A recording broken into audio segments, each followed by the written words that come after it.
Ahí está. Bueno, un poquito antes.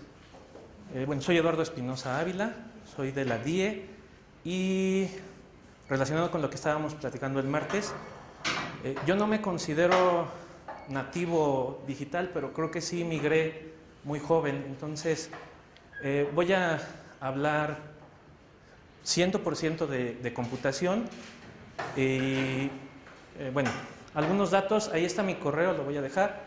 Tengo una cuenta de Twitter que ahí está. Y también, pues, utilizo un sitio que no me voy a abocar a él. Más bien voy a hablar de cómo es que imparto un tema en particular para que vean, bueno, espero que se note, que ustedes distingan, que se pueda ver que realmente el utilizar otros elementos en la clase hace que los conceptos sean un poco más entendibles.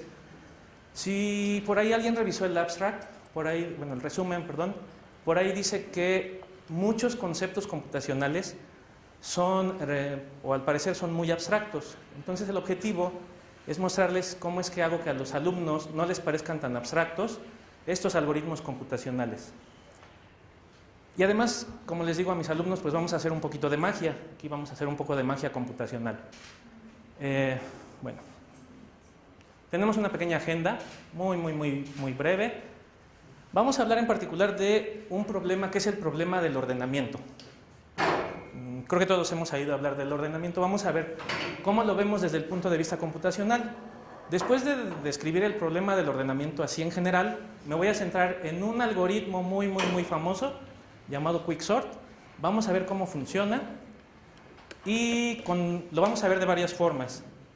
El algoritmo en sí, después un pequeño ejemplo. Vamos a ver qué tal nos va con el ejemplo. Después lo veremos cómo es que alguien más lo implementó en una página web. Bueno, ahí hice una pequeña trampa, es más bien casi un video, es una animación, pero hay implementaciones en la web que yo les muestro a los alumnos y eso les ha llamado mucho la atención. Después vemos cómo es que lo pueden implementar ellos. De hecho, lo implemento y les digo, ok, vamos a analizar qué tal se comporta este algoritmo contra otros, porque, bueno, en computación tenemos varias formas de atacar un mismo problema. Generalmente, bueno, Bubble Sort se suele comparar con, por ejemplo, Quicksort con Bubble Sort o con otros tipos de ordenamientos, Merge Sort. Esto que hago lo hago en la clase también porque mi voz generalmente no es tan alta, entonces mejor me paseo por el salón y creo que así ya los despierto a veces, ¿no? Porque están medio dormidos.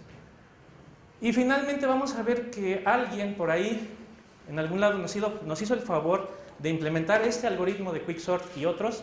Como un baile vamos a ver cómo es que esto funciona. A los alumnos este último elemento es el que creo que les ayuda más y les llama mucho más la atención.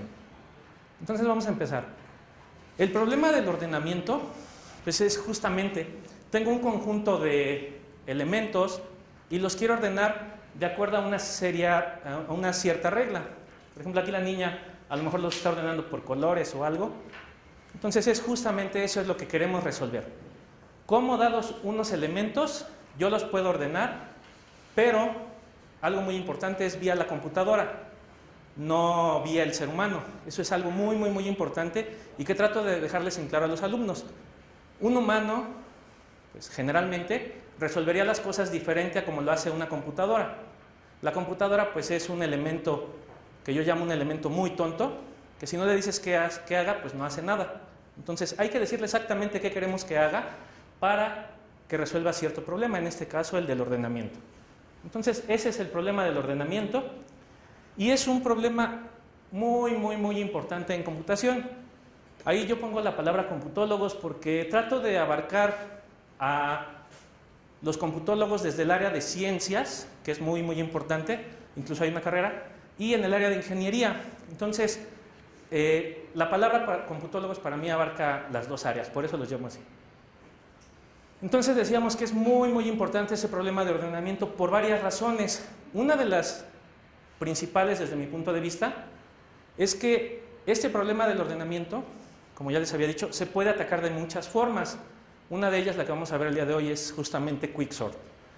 Y además esas formas de atacar al problema nos dan algoritmos diferentes y además con técnicas de diseño de algoritmos totalmente distintas una de otra. Ahorita vamos a hablar nada más de la técnica de divide y vencerás, que es muy útil en computación. Y bueno, en muchas áreas, ¿no? En muchas áreas vemos dividir un problema en problemas más pequeños generalmente es más sencillo.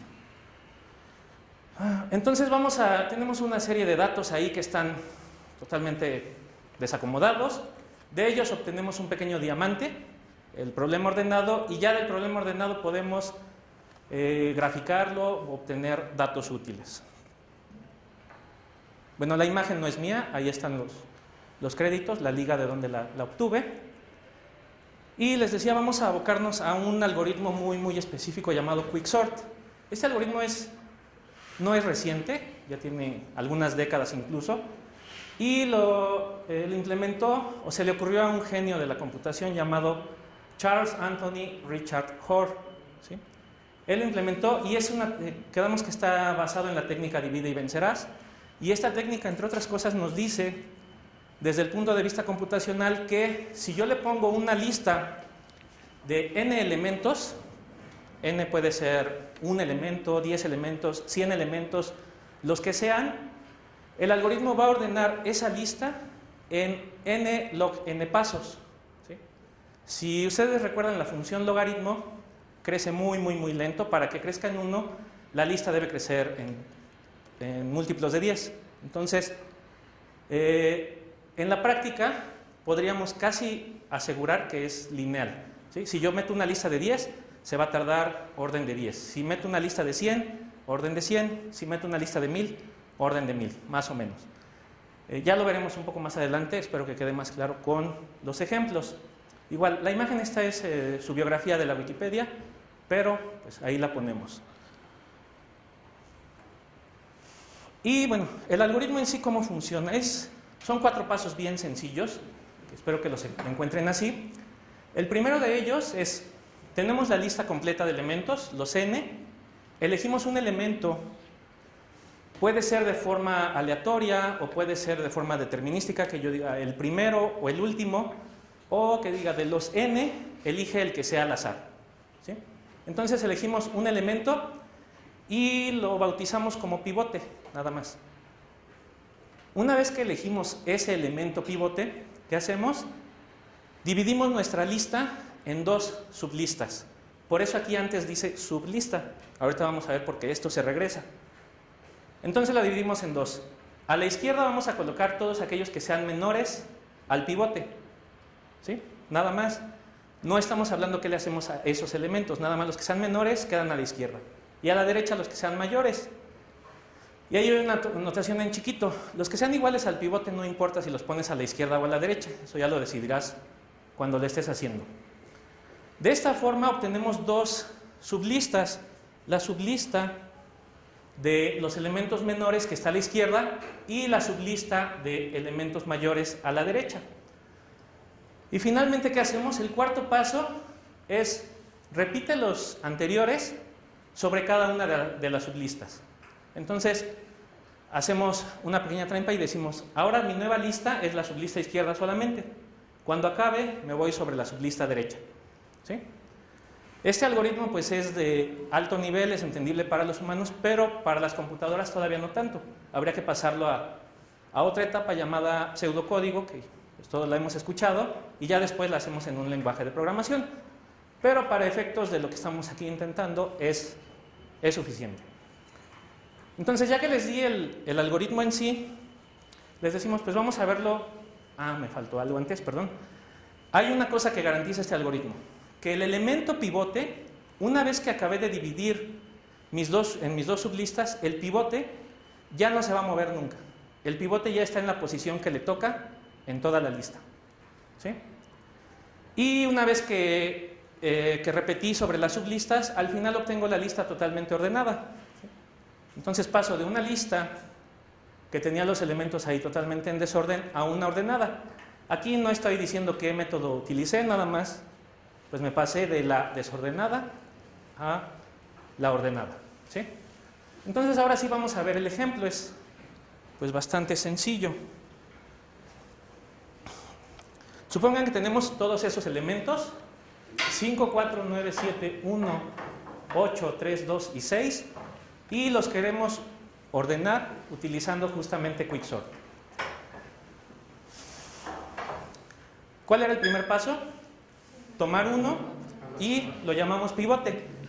Aquí ya están todos los pasos en la imagen, pero el pivote es el primero siempre en la lista. Esta está de forma determinística, yo indico que el primero es mi pivote. Entonces, los blancos son los pivotes en cada paso, los rojos son los menores al pivote y los azules son los mayores al pivote en ese paso. Entonces, el primero fue el 5, lo coloco ahí. No, si se fijaron, el algoritmo en realidad no me dice cómo paso a todos los menores de este lado. Entonces, no me está diciendo que ya quedan ordenados. Simple y sencillamente, los menores quedan acá y los mayores quedan acá. ¿Sí? Después, en la siguiente, por la izquierda, es el 4. Todos estos pasan de aquel lado y pasan en el mismo orden. Si se fijan, 1, 3, 2. En la siguiente es el 1. Se queda en esa posición, quedan 3 y 2. Y después nada más se intercambian entre el 2 y el 3. Y de esa forma terminé mi lado izquierdo. Pero ahora me tengo que ir hacia el lado derecho. Tomo el 9, pasa acá, estos se mueven. El 7 queda en la posición, el 6 y el 8, y ya terminé. ¿Sí? Entonces les decía, el algoritmo lo que nos decía es que garantiza que cada que haces una llamada a Quicksort, el pivote que tomaste en ese paso ya no se va a mover. Se fijan, el 5 se quedó ahí y ya nunca lo moví. ¿Sí? Entonces esa es una de las ventajas de Quicksort y por eso es que